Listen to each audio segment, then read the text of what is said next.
Plan 63മായി മുന്നോട്ടു പോകാനൊരുങ്ങി പ്രതിപക്ഷ നേതാവ് വി.ഡി. സതീശൻ. നീക്കം വിമർശനങ്ങൾ തുടരുന്നതിനിടയിൽ പ്ലാൻ 63ന് പൂർണ്ണമായ പിന്തുണ നൽകി ഹൈക്കമാൻഡ്.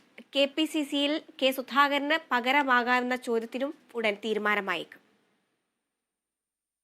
എതിർപ്പുകൾ അവഗണിച്ച് വിമർശനങ്ങൾ വകവയ്ക്കാതെ പ്ലാൻ 63മായി വി.ഡി. സതീശൻ. ഹൈക്കമാൻഡിന്റെ പിന്തുണയാണ് വി.ഡി. സതീശന്റെ മുന്നോട്ടു പോക്കിനുള്ള ധൈര്യം. സ്വന്തം നിലയ്ക്ക് പ്രതിപക്ഷ നേതാവ് തീരുമാനങ്ങൾ എടുക്കുന്നുവെന്ന വിമർശനമാണ് രാഷ്ട്രീയകാര്യ സമിതി യോഗത്തിൽ ഉയർന്നത്. നിയമസഭാ തെരഞ്ഞെടുപ്പിൽ എത്ര സീറ്റുകൾ, ഏതൊക്കെ സീറ്റുകൾ നേടാൻ കഴിയും എന്നത് സംബന്ധിച്ച ചർച്ച തുടങ്ങിവെക്കാൻ മാത്രമേ രാഷ്ട്രീയകാര്യ സമിതിയിൽ വി.ഡി. സതീശന് കഴിഞ്ഞിരുന്നുള്ളൂ. തദ്ദേശ തെരഞ്ഞെടുപ്പിലും തുടർന്നുവരുന്ന നിയമസഭാ തെരഞ്ഞെടുപ്പിലും വിജയിക്കുക എന്നുള്ളത് കോൺഗ്രസിനെ സംബന്ധിച്ചിടത്തോളം അഭിമാന പ്രശ്നം കൂടിയാണ്. തർക്കങ്ങൾ മാറ്റിവെച്ച് ഒരേ മനസ്സോടെ പ്ലാൻ 63ന് വേണ്ടി നേതാക്കൾ കൈകോർക്കുമോ എന്നതാണ് ഇനി കണ്ടറിയേണ്ടത്. അതേസമയം കെ.പി.സി.സി പുനഃസംഘടനയിൽ ഹൈക്കമാൻഡ് തീരുമാനം അടുത്തയാഴ്ച അറിയും. കേരളത്തിന്റെ ചുമതലയുള്ള AICC general secretary Deepa Das Munshi കേരളത്തിലെ നേതാക്കളിൽ നിന്ന് അഭിപ്രായം തേടൽ തുടരുകയാണ്. നേതൃമാറ്റം വേണമെന്ന നേതാക്കൾ ദീപാദാസ് മുൻഷിയെ അറിയിച്ചിട്ടുണ്ട്. യുവനേതാക്കൾ ഉൾപ്പെടെയുള്ളവരുടെ പേരുകൾ